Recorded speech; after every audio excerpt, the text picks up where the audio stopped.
विधानसभा निवडणूक तोंडावर आलेल्या आहेत, त्यामुळे जागा वाटपावरनं आता महाविकास आघाडी असेल किंवा मग महायुतीमध्ये रस्सीखेच सुरू आहेत।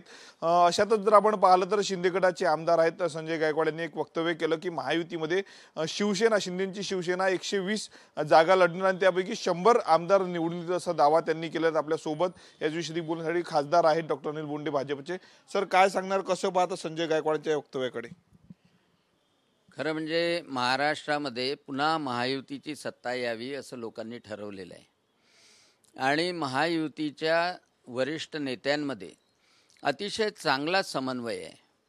ते राष्ट्रवादी अजितदादा असो किंवा एकनाथजी शिंदे असो किंवा देवेंद्र फडणवीस असो, सर्वजण एकत्र बसून त्या जागेचा निर्णय घेणार आहे।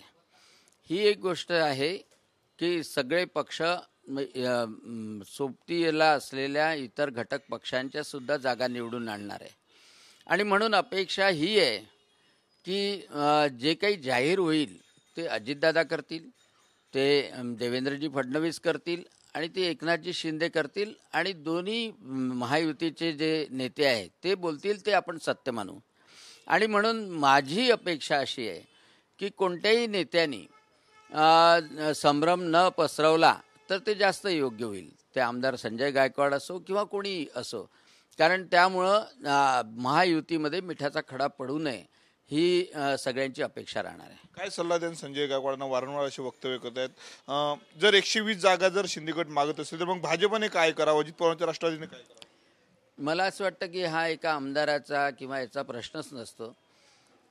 तिन्ही पक्ष एकत्र बसतात, नेते एकत्र बसतात, प्रत्येक जागेवर मेरिट डिमेरिट्स पाहिले जातात, तिथली सिच्युएशन पाहिल्या जाते आणि सगळ्यांचा उद्देश एकच आहे की महायुती पुन्हा जे लोक स्वीकारतात आहे। आणि आता तर पूर्ण वातावरण असं आहे की सगळ्या लाडक्या बहिणींना वाटते की मुख्यमंत्री, दोन्ही उपमुख्यमंत्री यांनी अतिशय चांगल्या रीतीने लाडक्या बहिणींना जो दिलासा, आनंद दिलेला आहे।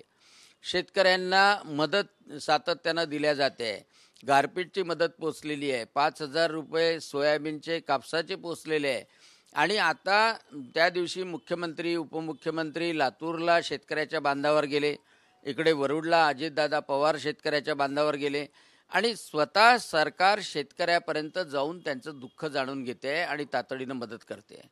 आणि त्यामुळं आमचं सगळ्यांचं कर्तव्य आहे की महायुतीसाठी आम्ही झटलो पाहिजे आणि महायुतीसाठी आम्ही काम केलं पाहिजे।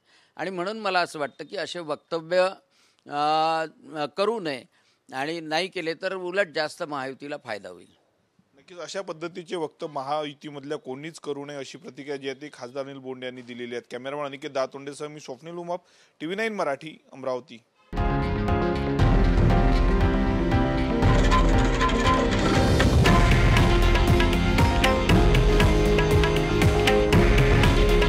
हे आहे देशातील नंबर 1 न्यूज नेटवर्क आणि आपण पाहत आहात TV9 मराठी।